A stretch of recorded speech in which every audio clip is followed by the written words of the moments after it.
Nós trouxemos hoje para conversar o Dr. Celso Sintra Mori. Ele é CEO do Pinheiro Neto, um dos escritórios de advocacia mais respeitados no Brasil e no mundo.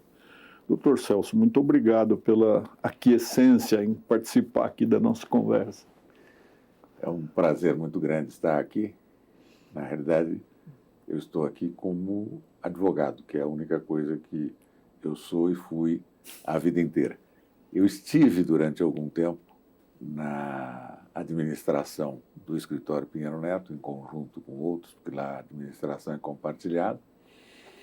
Mas a partir de um determinado momento, quando eu estava para cair na compulsória, que lá é aos 65 anos, eu me afastei das funções administrativas.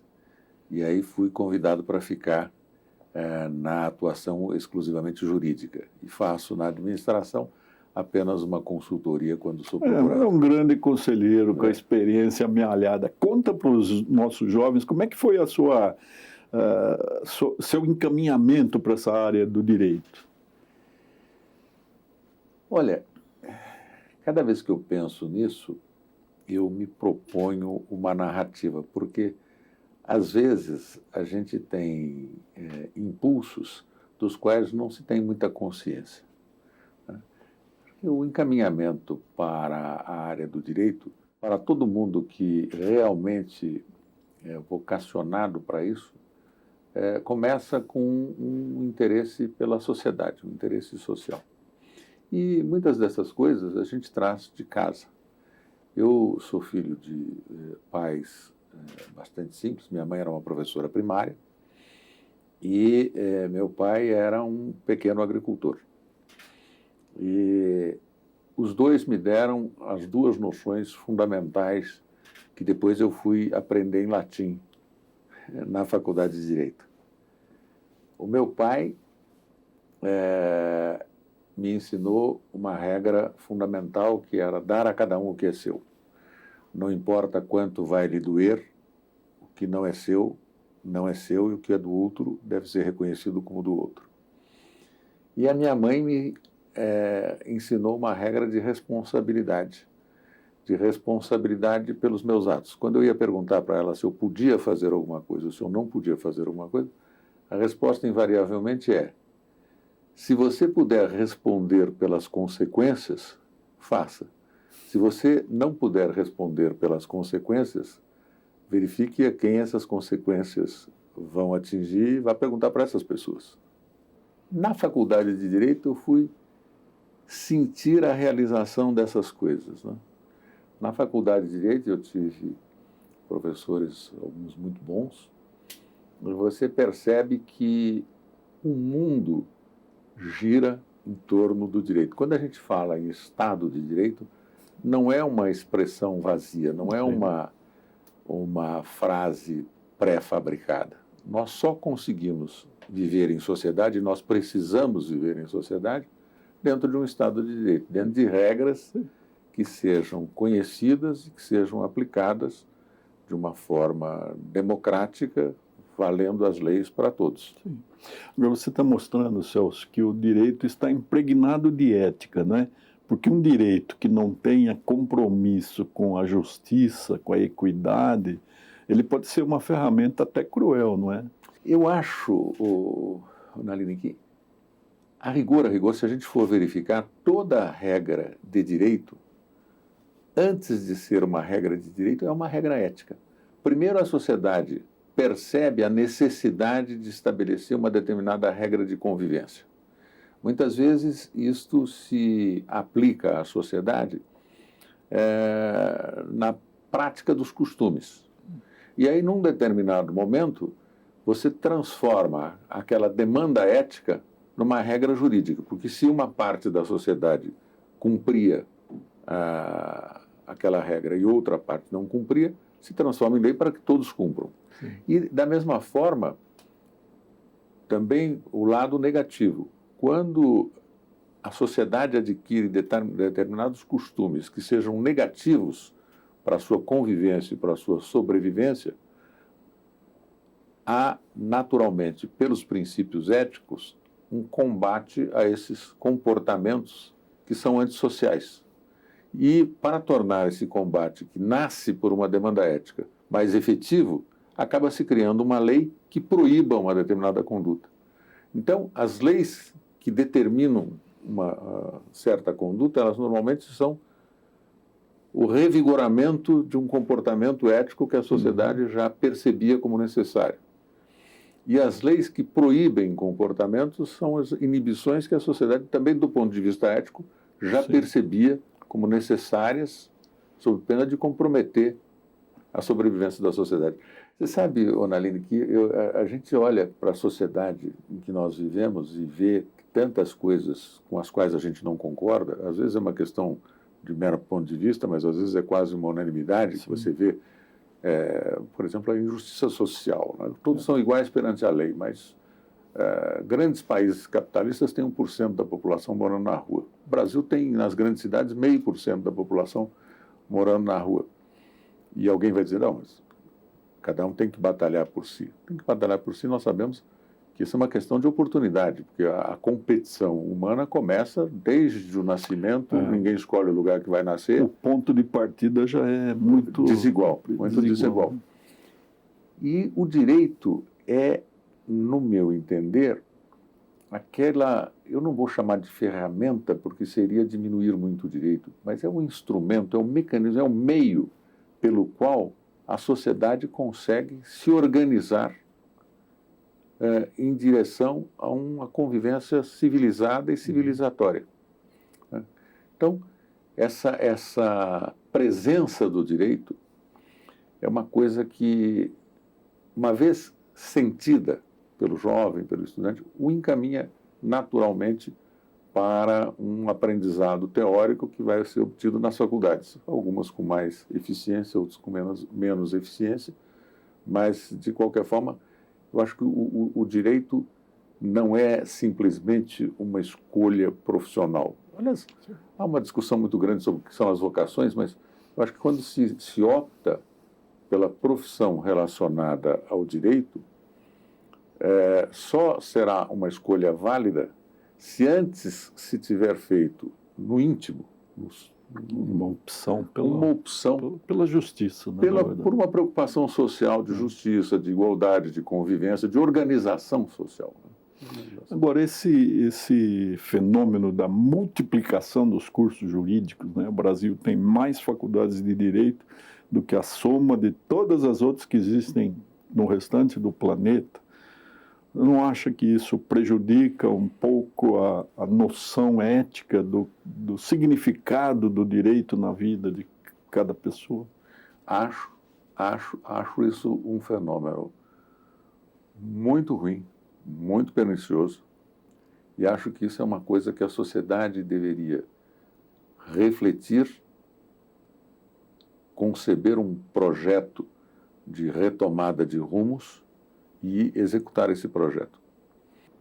A fundação dos cursos jurídicos no Brasil teve um significado muito grande e, dentro do contexto da independência do Brasil, ela significou a eliminação da necessidade de os jovens brasileiros irem para Coimbra ou irem para Portugal para fazer os seus estudos jurídicos. Ao mesmo tempo, ela significou a oportunidade de se formar aqui no Brasil um segmento social que tivesse as capacidades necessárias para a administração pública. Uma burocracia no melhor sentido. Exatamente. Burocracia. Um conjunto operativo de pessoas que conhecessem princípios jurídicos e pudessem transformar esses princípios jurídicos em regras administrativas no melhor sentido da administração pública.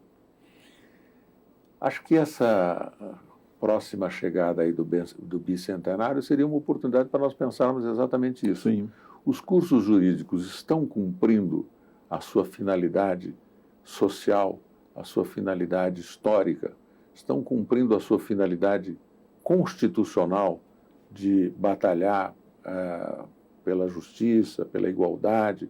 As sociedades de advogados, eu trabalho numa sociedade de advogado que é bastante conhecida, o Escritório Pinheiro Neto, elas foram muito combatidas no seu início, porque se dizia que eram sociedades que transcendiam a pessoa do advogado e teriam interesses comerciais, interesses financeiros. Depois se demonstrou que não é assim. Eu acho que o fato de vários advogados se reunirem para prestar serviços jurídicos não significa a mercantilização da profissão, significa simplesmente o esforço e o trabalho de equipe. Essa visão ou revisão das sociedades de advogados remete à necessidade de uma visão e revisão das faculdades de direito. As faculdades de direito são centros de aperfeiçoamento do conhecimento jurídico, são centros de desenvolvimento do humanismo, ou elas são centros comerciais captadores de clientes que vão ficar frustrados? Sim. Se você pegar o Código do Consumidor assegura ao consumidor de serviços um mínimo de eficiência do serviço prestado. E nós temos muitas faculdades de direito que não têm nenhuma eficiência na sua prestação de serviço. Há um pagamento pelo serviço e o serviço que se recebe não corresponde à expectativa e depois o estudante formado não consegue exercer a profissão, não consegue passar no exame de ordem.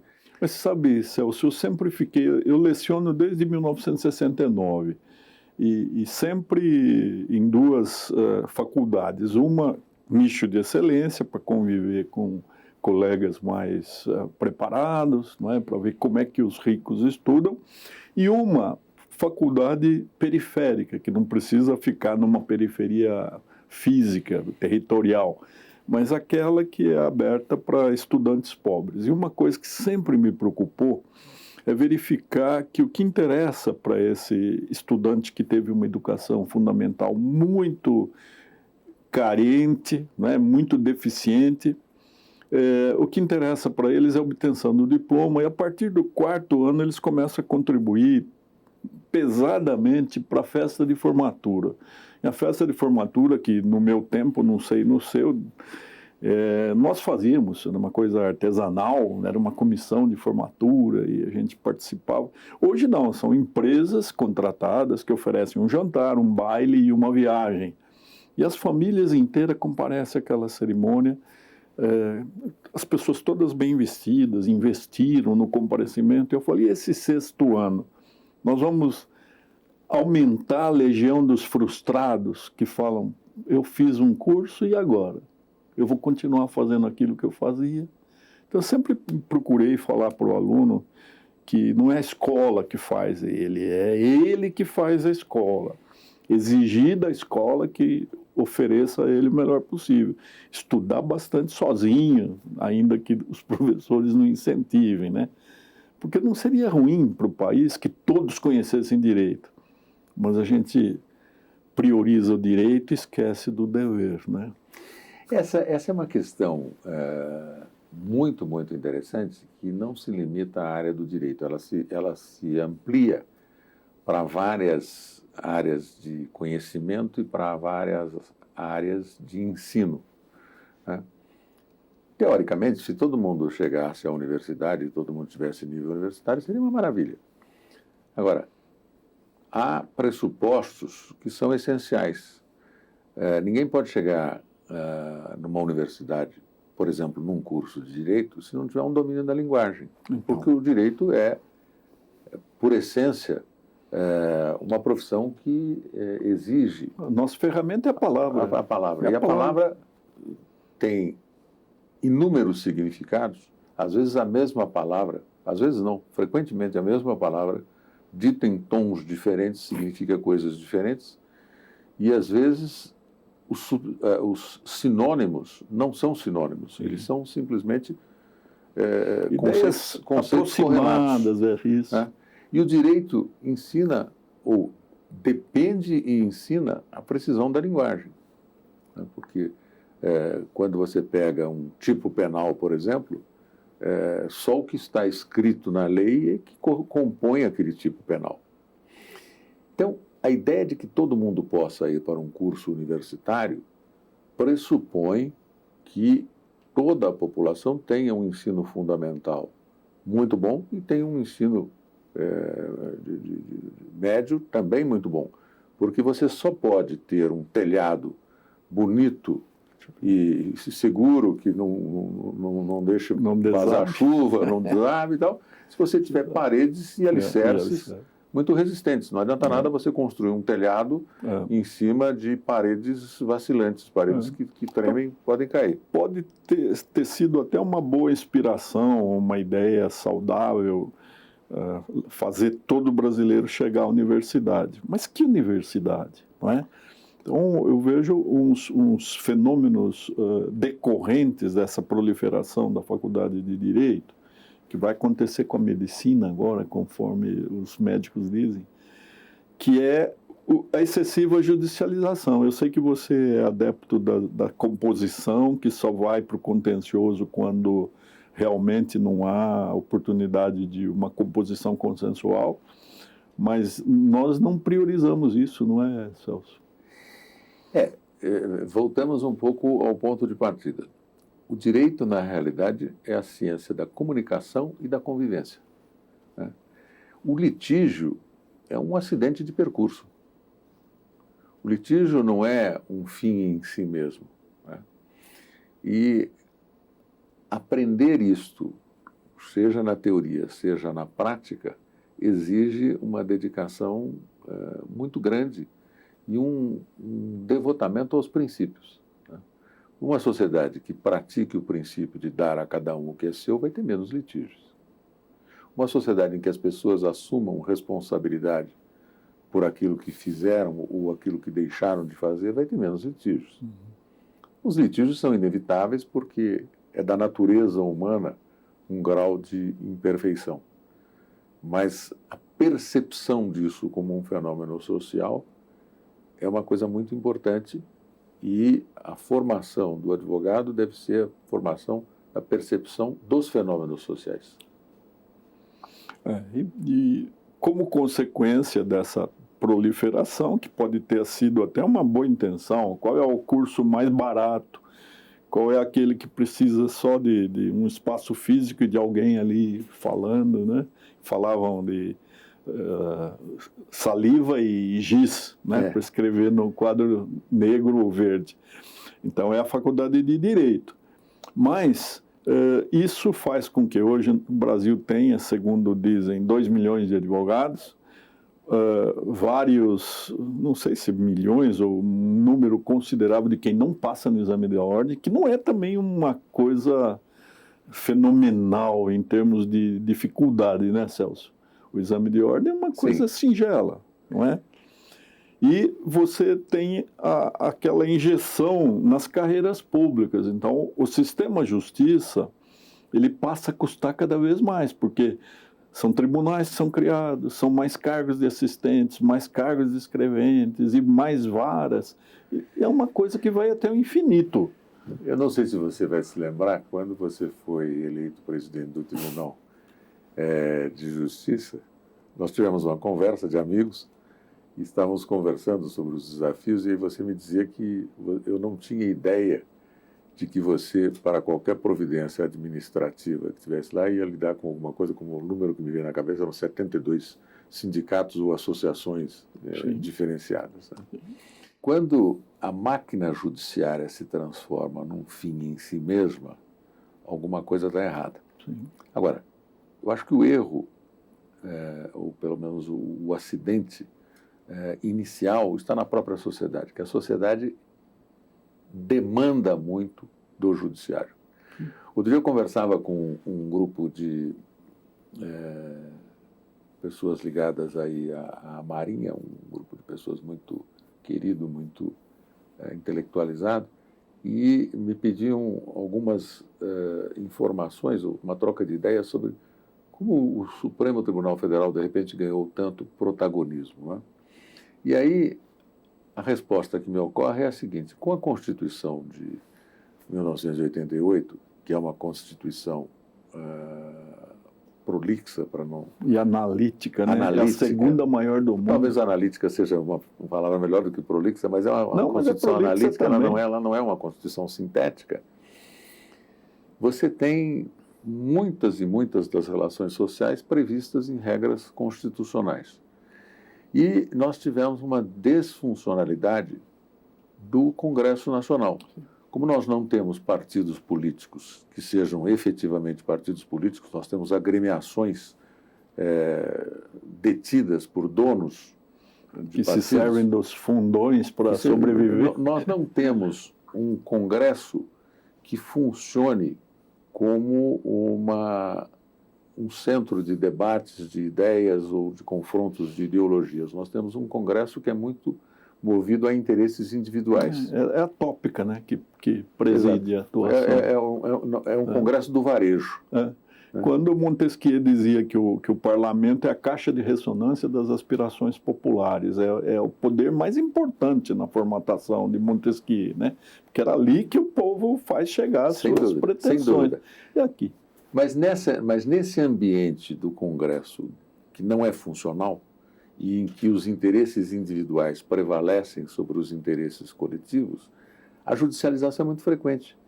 O Congresso não tem, por exemplo, uma comissão de ética e disciplina que funcione. Sim. Ninguém sabe quem é. Todo mundo sabe, todo mundo brinca que se sabe com rapidez a composição do Supremo, mas ninguém nunca ouviu falar, por exemplo, da comissão de ética e disciplina do Congresso, que raramente, e quando se reúne, é para aplicar o membro do Congresso, e há casos concretos, pode ter matado alguém, leva um tempo enorme até que a comissão reaja. Então, o que acontece? Como não há mecanismos internos de ajustes e de composição, há uma judicialização muito grande das questões que deveriam ficar no âmbito do Congresso.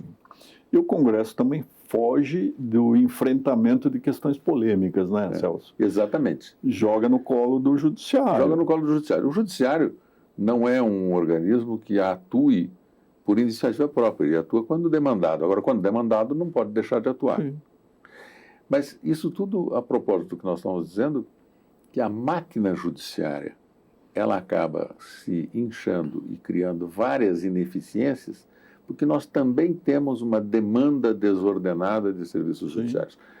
Agora diminuiu um pouco, mas quando você era presidente do Tribunal de Justiça, se eu não me engano, em São Paulo havia como 25 milhões de processos em andamento. E 100 milhões no Brasil. No Brasil, 100 milhões. Nós éramos 200 ou 204 milhões de habitantes, o que significa que todos os habitantes estavam no judiciário, porque cada demanda tem pelo menos duas partes.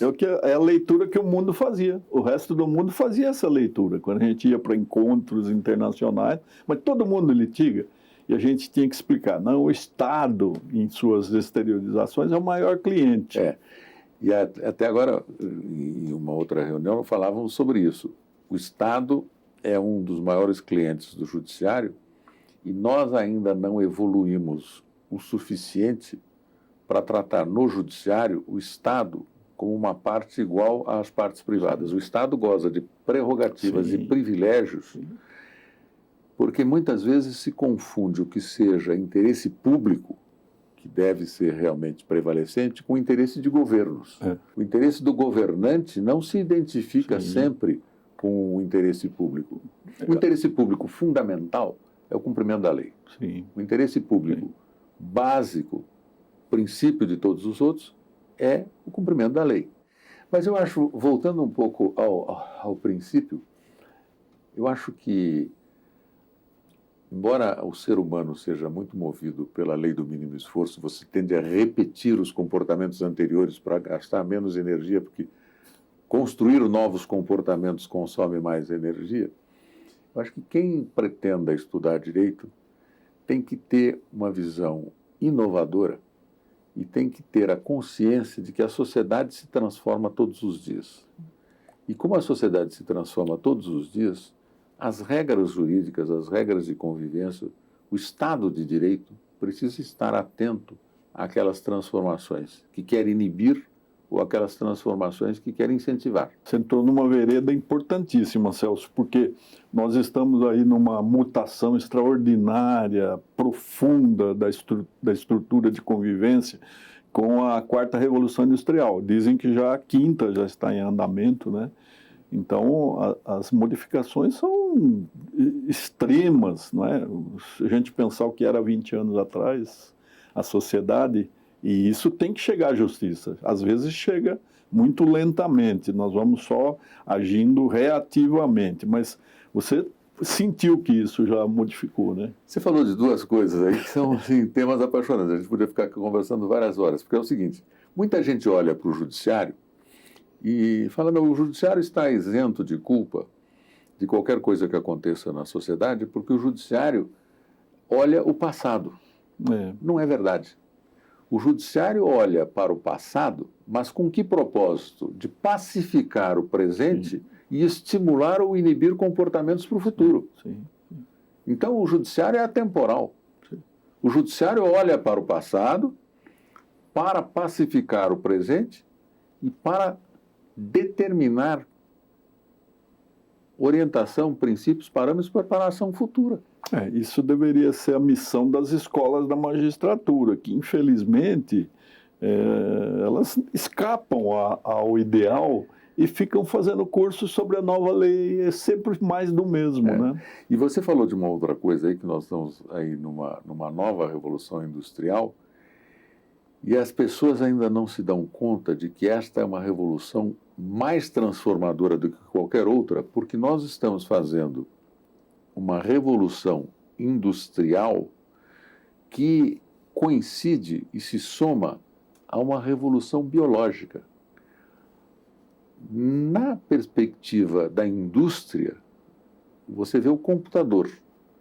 Na perspectiva do ser humano, você vê a inteligência artificial que resulta daquele computador, que resulta daquela informática, mas que, de repente, tem uma interação com a biologia do ser humano.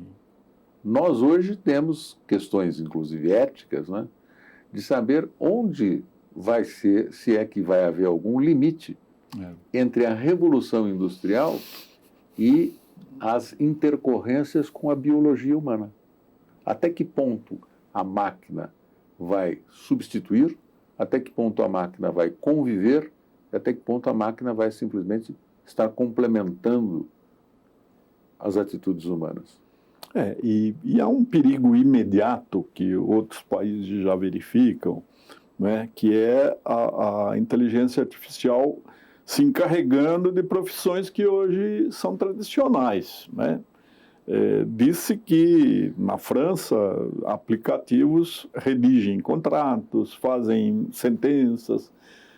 Isso pode ser que ameace um terreno estável do cargo público, da função pública, que às vezes vai poder ser substituída pelo computador, né? Essa é uma questão que não tem limites, né? Porque a inventividade industrial é crescente e uma descoberta leva a outra descoberta. Então, você ter uma máquina que consiga fazer determinadas funções que eram consideradas funções exclusivamente humanas é uma consequência do desenvolvimento industrial. Agora, no lado humanístico, você precisa determinar quais são os limites. Isso seria a ética, não é? Essa é a ética que vai estabelecer esses limites. A França é um país interessante com relação a isso, porque na França, aliás, em vários países, aqui mesmo você tem sistemas de informática que fazem contratos, você tem sistemas de informática que não produzem sentença, porque não é permitido por lei, mas que produzem praticamente o resultado do que seria o prognóstico. Né? Analisando a jurisprudência. Analisando. E na França, eles proibiram, agora tem uma lei criminal que impede a investigação com relação ao histórico do juiz. Porque hoje nós temos aqui, na jurimetria, quando o relator do caso é fulano de tal, você tem meios para saber todas as decisões que aquele relator já deu a respeito daquele assunto, quais são as coerências, as incoerências das decisões dele, quais são os assuntos que têm afinidade com aquele no qual ele já se desenvolveu profissionalmente. Então, há um diagnóstico feito por informação de atitudes passadas que são coligidas pelo computador, dentro da jurimetria. Isso traria um remédio, né? Um remédio amargo, mas aquilo que se chama imprevisibilidade da justiça brasileira, né, Celso? As pessoas reclamam muito Sim. da insegurança jurídica, porque o mesmo texto ele é lido de inúmeras maneiras de acordo com o intérprete, né? Sim, sem dúvida, sem dúvida. Eu acho que essa é uma das grandes funções do direito, e principalmente aqui estou falando do direito contratual no âmbito civil e do direito empresarial de um modo geral, é você ter uma previsibilidade para que o conflito de interesses não seja uma aventura. Você que tem experiência, Celso, com a conciliação, com a composição consensual, eu acho que nós somos assim tímidos, nós falamos em conciliação, mediação e arbitragem. A arbitragem é praticamente judicial. Enquanto os Estados Unidos têm inúmeras formas de solucionar questões, subtraindo ao judiciário aquilo que pode ser melhor, uma solução muito melhor na composição, né? Conta um pouquinho, e por que nós não avançamos tanto nisso? Olha, nós tivemos aqui no Brasil uma introdução tardia da arbitragem. Durante muito tempo, nós não éramos signatários da Convenção de Nova York e as cláusulas compromissórias no Brasil não eram obrigatórias. Então, as partes poderiam se comprometer a recorrer à arbitragem em caso de conflito, mas quando o conflito chegava, elas estavam desobrigadas e poderiam fazer suas próprias escolhas. Então, a arbitragem interna, embora o Brasil tivesse tido vários conflitos internacionais resolvidos por arbitragem, as arbitragens internas elas são relativamente recentes no Brasil. E aí aconteceu um fenômeno interessante, porque, primeiro, nós não temos a cultura da conciliação. Na faculdade de Direito, não se estuda a composição de interesses. O direito que se ensinava até muito recentemente, e agora começam a haver movimentos num outro sentido, é o direito adversarial. Sim. É o litígio. É o litígio. Mesmo nas questões de Estado, nas questões de finanças públicas, há sempre uma visão adversarial. Então, a gente não aprende isso na faculdade. Na vida prática, o bom advogado, na cultura generalizada, é aquele que ganha as brigas. Sim. Aliás, há até uma certa tolerância com relação aos meios que o advogado usa para ganhar a briga. Desde que ele ganhe a briga, é esse advogado que eu quero. Na esfera penal, criminal mas isto vai evoluindo. Eu acho que hoje a sociedade já está mais madura com relação a isso e já faz reflexões um pouco mais elaboradas e mais civilizadas. E até pragmáticas, né, Celso? Porque o custo de um processo até chegar à final não é só o custo da justiça, é o custo do estresse, da angústia, né? Isso nem é calculado. Pois é, mas nas empresas, isso muitas vezes pode não ser objeto de uma métrica, mas isso é levado em conta, porque quando a empresa tem um determinado litígio que ela sabe que vai perder, ou ela tem grande probabilidade de perder, todo aquele tempo que se gasta na preparação das peças, nas reuniões, nas discussões, e a reunião com o contador e com o auditor para ver se aquilo vai entrar no balanço, se não vai entrar no balanço, tudo isso é perda de tempo. Sim. Que poderia ser abreviada numa composição. Agora, o que eu dizia é o seguinte, a arbitragem demorou para entrar no sistema brasileiro. E, por alguma razão, nós tomamos o costume de acoplar a mediação à arbitragem. Muita gente não sabe a diferença entre mediação e arbitragem. Toda vez que se fala em arbitragem, fala arbitragem, mediação, as pessoas pensam que isto é mais ou menos a mesma coisa. E não raro a gente encontra pessoas, clientes ou potenciais litigantes, quando você fala em mediação, ele começa a pensar em termos de arbitragem.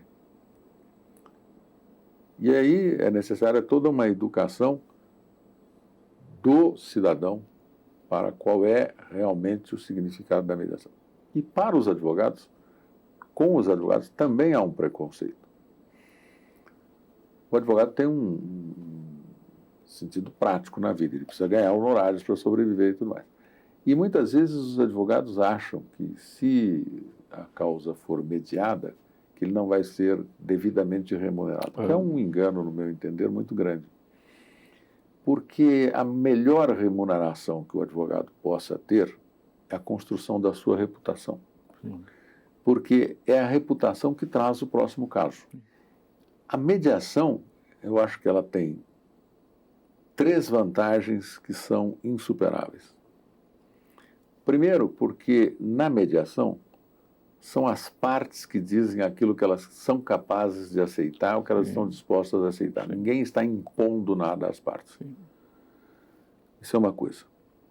A segunda coisa é o seguinte: a mediação acaba sendo mais barata em termos econômicos e em termos de economia de tempo. Ela não é... O tempo da mediação é relativamente curto. E a mediação traz um resultado econômico imediato para as partes e para os advogados. Não há nada que indique que o advogado que se revele um bom advogado na mediação, porque na mediação, como na arbitragem, o advogado pode ser o mediador, ou ele pode ser o interlocutor da parte com o mediador, que é o mais comum. Não é? Nós temos tido algumas experiências de mediação que são muito bem sucedidas. Muito bem sucedidas. Mas são raras, porque normalmente quando você propõe ao cliente que considere a hipótese da mediação, você cria uma instabilidade no cliente. O cliente acha que esse advogado não é bom de briga, já está querendo fazer acordo. Então tem uma questão psicológica, cultural, né? Tem uma questão cultural a ser ultrapassada. Mas sabe, Celso, eu acrescentaria, e eu sempre pensei isso, tanto que quando na corregedoria a minha equipe editou um provimento instaurando as formas de conciliação, mediação e outras que pudessem surgir no âmbito das delegações extrajudiciais. Isso foi em 2013. Infelizmente, a OAB ingressou com uma cautelar no CNJ e a representante da OAB monocraticamente suspendeu a vigência do provimento paulista, que depois só veio a ser reeditado com outra forma, um pouco mais tímida, pelo CNJ em 2018. Né? Mas eu via o aspecto ético da conciliação, porque a parte, ela perante o juiz, embora nós chamemos eufemisticamente a parte de sujeito processual, ele é objeto da vontade soberana do Estado juiz. É raro que o juiz deixe a parte falar o que quer. Ele tem uma porção de audiências, ele fala, aqui quem fala sou eu, e a senhora só responde o que eu perguntar. Então, na conciliação, na mediação, eles podem conversar sem o juridiquês. Exatamente. E quando termina, ele se sente mais legitimado. Ainda que perca, ele falou, eu participei, eu falei. O que ele não tem na justiça convencional. Eu acho esse aspecto fundamental. Não é? Eu acho esse aspecto fundamental. Aliás, você está tocando num ponto. O novo Código de Processo permite transações processuais. A intenção do legislador foi a melhor possível. Mas o código é de 2015 e eu não conheço nenhuma transação processual, pelo menos num caso. Porque quando o código foi editado, e eu cheguei até a escrever um pequeno artigo sobre isso, eu imaginava o seguinte: você entrou com... Nós tentamos a conciliação, a mediação, não deu certo, então você foi a juízo. Eu sou réu e eu ajuizei a resposta. No momento seguinte, nós dois nos sentaríamos e diríamos, olha, quais são os pontos controvertidos? São esses. Quais são as provas que vão ser produzidas? São essas. Então você faz uma petição para o juiz dizendo, olha, as partes decidiram que os pontos controvertidos são esses e as provas a serem produzidas são essas. Você faria uma transação processual. Se você fizer isto, primeiro, se você telefonar para o outro advogado e propuser isso, ele vai achar que você já está querendo entregar os pontos. Então tem um fator cultural aí. E se você chegar para o juiz vai falar, mas quem os senhores estão pensando que são? O Estado aqui sou eu. Então, veja como é. Sabe que a mentalidade da magistratura, ela ainda oscila. Tem muito juiz jovem que já vem arejado com essas novas ideias, mas a mentalidade predominante é aquela inimiga de qualquer forma que não seja decisão judicial ali, a sentença.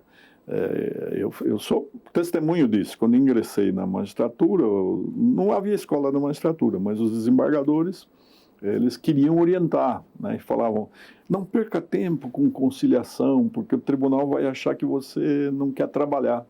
Você tem que mostrar o seu talento numa decisão bem elaborada. Então, não proponha conciliação. Veja, né? É lógico que isso aí, em 1976, né? Quanto tempo faz?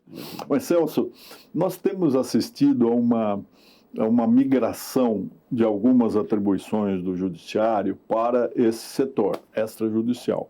Muito tímida ainda. Eu acho, por exemplo, que nós poderíamos passar para as delegações a execução fiscal, que é, em tese, uma cobrança de tributo estatal sem conflito inicial, né?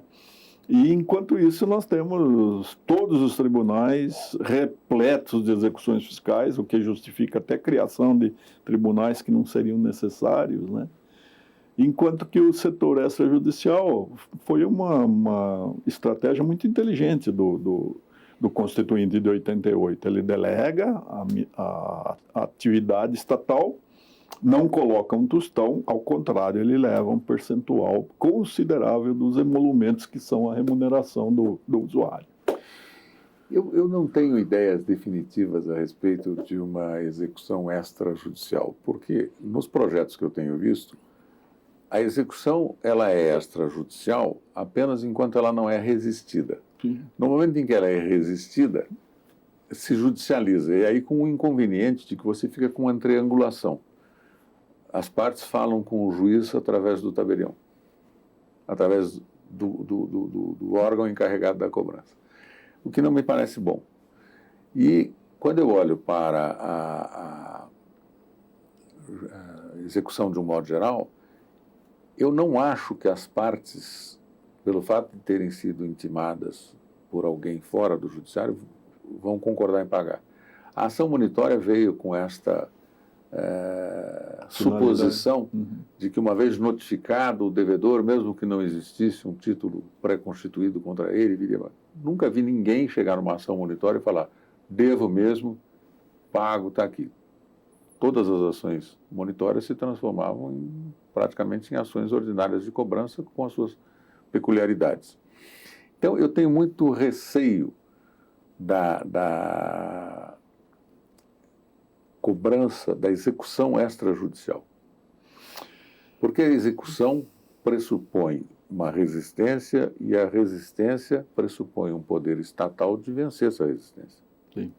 Mas eu estou pensando... Só para completar uma coisa, claro. O que eu acho é o seguinte, como nós temos uma formação patrimonialista e nós temos uma formação em que a sociedade economicamente mais pujante praticamente determina regras de Estado, nós temos sistemas de cobrança judicial, especialmente na questão tributária, que são altamente ineficientes, mas não por acidente, eles são desenhados para serem ineficientes.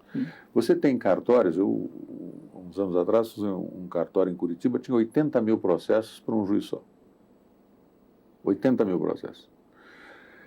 Você vai à Fazenda Nacional, eu acho que são talvez 82, 85 procuradores para dar conta de uma dívida ativa que são 4 trilhões. É uma coisa feita para não funcionar. Sim.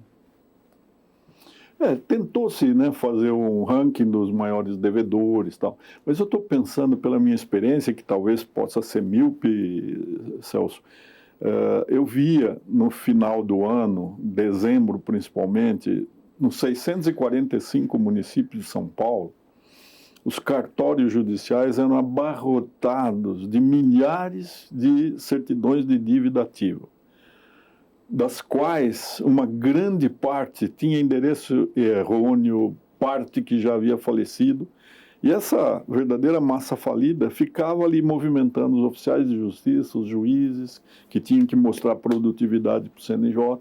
Então, no cotejo de custo-benefício, eu acho que você tirar do judiciário toda essa massa permitiria que ele se dedicasse aos reais problemas que precisam de uma intervenção judicial.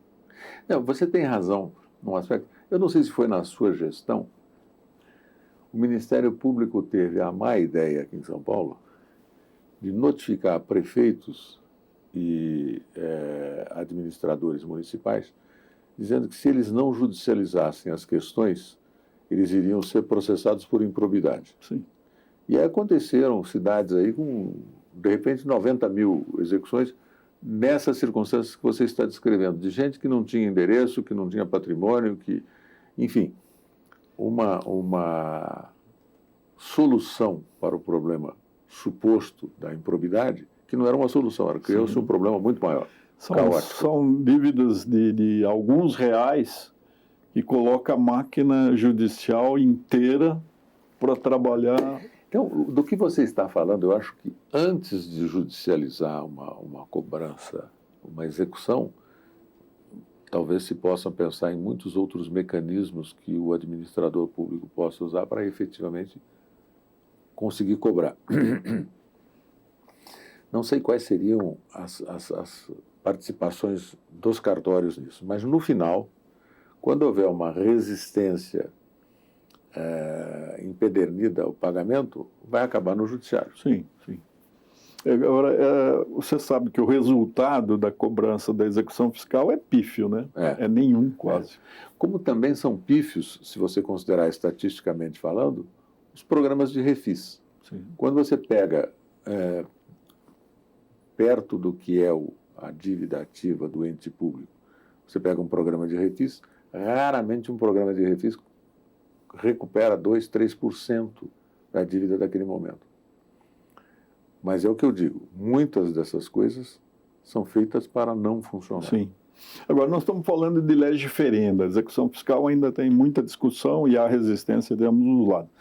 Mas aquelas atribuições que já estão sendo realizadas, principalmente no registro de imóveis e no registro civil, eles têm funcionado. Por exemplo, a retificação diária, né, a usucapião administrativa, que eu acho que era um sufoco quando eu fui juiz da primeira vara de registros públicos aqui em São Paulo, em 79 e 80, em que a União entrava, o Ministério Público Federal entrava dizendo que qualquer terreno aqui em São Paulo era aldeamento indígena. Então, eu, sem poder questionar, tinha que remeter à Justiça Federal, onde iria transcorrer depois vários prazos de uso capião, né? Então, isso em cartório parece que está funcionando bem. E sem gasto. Então, à medida que a gente passar essas atribuições, você pode pensar em desinflar o judiciário, que vai se tornando uma espécie de magistério em prejuízo, em detrimento do próprio juiz e do próprio servidor, porque à medida que você tiver uma legião, você não tem condições de remunerar. Mas eu acho que você mencionou bons exemplos aí, e no fundo desses exemplos está um critério. Você tem determinadas providências administrativas que não são adversariais, sim, que não precisam estar no judiciário. Por exemplo, você falou do uso capião. O uso capião, até que apareça alguém que se opõe ao uso capião com fundamentos para se opor ao uso capião, não tem nenhuma necessidade de ter juízo. Porque ele é simplesmente a comprovação de um estado de fato. Mas, Celso, Foi muito gostosa essa conversa. Eu gostaria que você deixasse uma mensagem para esses jovens. Eles estão aí trabalhando nas delegações, alguns vão prestar concurso para serem titulares das serventias, outros vão se encaminhar para outras profissões, e tem aqueles que vão permanecer ali tendo consciência da relevância do serviço que eles prestam, né? O que você diria para eles? Olha, eu talvez não consiga dizer nada original, nada que seja efetivamente meu. Mas eu me sinto inclinado a mencionar duas coisas. Em primeiro lugar, que a nossa vocação deve ser a vocação para ser feliz. E você só é feliz, só tem possibilidade de ser feliz quando você faz aquilo que gosta. Então, na vida profissional, a gente deve procurar fazer aquilo que gosta, aquilo que tem prazer, aquilo que transforma a atividade profissional num preenchimento de energia e não num esvaziamento de energia. E a segunda coisa, se eu posso invocar aqui o Rui Barbosa na sua oração aos moços, é a importância de fazer bem feito, porque é isso que dá efetivamente satisfação pessoal. Nós somos, como seres humanos, nós somos extremamente competitivos. A sociedade toda é competitiva em todos os setores. Se alguém ligar a televisão hoje, vai ver competição musical, competição culinária, competição esportiva, competição política, competição econômica, tudo tem ranking, tudo tem o primeiro colocado, o segundo colocado. A vida social é uma vida competitiva. E aí, nesta competição, nada supera o prazer de fazer bem feito. Se você ganhou ou se você perdeu a competição, é uma circunstância de qual foi o adversário que você encontrou, qual foi o concorrente que você encontrou. Mas nada supera a satisfação de fazer bem feito. Então, o único conselho que eu consigo dar, que eu repito, não é meu, é o que eu aprendi de outros, é que é muito importante na vida profissional, qualquer que seja a atividade, especialmente na atividade do direito, fazer o que gosta e fazer bem feito. O máximo de perfeição em cada ato, em cada conduta. Que, aliás, no mundo dos registros públicos é fundamental, porque o mundo dos registros públicos é o mundo da exatidão, o mundo da, eu diria quase que do preciosismo na exatidão, na fixação daquilo que precisa ser efetivamente registrado para gerações futuras. É o único espaço onde a gente pode dizer que existe a tão ambicionada segurança jurídica. Né, exatamente. A segurança jurídica que para a sociedade é fundamental. Então nós conversamos, nós ouvimos, aprendemos com o Dr. Celso Sintra Mori, um grande advogado e um verdadeiro filósofo, né? Um humanista, um pensador. Muito obrigado, Celso, pela visita e esperamos que você volte outras vezes aqui. Eu vou tomar as suas palavras como, primeiro, parte da sua generosidade inata. Mas eu tive um grande prazer, tenho sempre muito prazer em conversar com você e conversar nestas circunstâncias, podendo dizer alguma coisa que possa ser do interesse de outros, é um prazer muito especial. Eu agradeço muitíssimo o convite. Muito obrigado, Celso.